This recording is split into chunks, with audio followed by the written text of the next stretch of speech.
જામખંભાળિયા નજીક શંકાસ્પદ અનાજનો જથ્થો ઝડપાયો છે। નવી ફૂટ ગામના પાટિયા પાસેથી આ જથ્થો ઝડપાયો છે।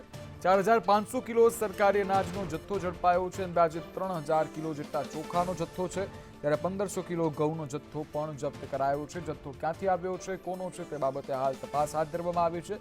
ત્યારે જામખંભાળિયાની આ ઘટના છે જે સામે આવી રહી છે, જ્યાં 4500 કિલો શંકાસ્પદ સરકારી અનાજનો જથ્થો ઝડપાયો છે। જામખંભાળિયા નજીક શંકાસ્પદ અનાજનો જથ્થો ઝડપાયો છે। નવી ફૂટ ગામના પાટિયા પાસેથી આ જથ્થો ઝડપાયો છે।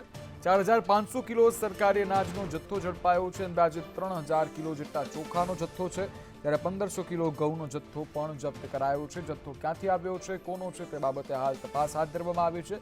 ત્યારે જામખંભાળિયાની આ ઘટના છે જે સામે આવી રહી છે, જ્યાં 4500 કિલો શંકાસ્પદ સરકારી અનાજનો જથ્થો ઝડપાયો છે।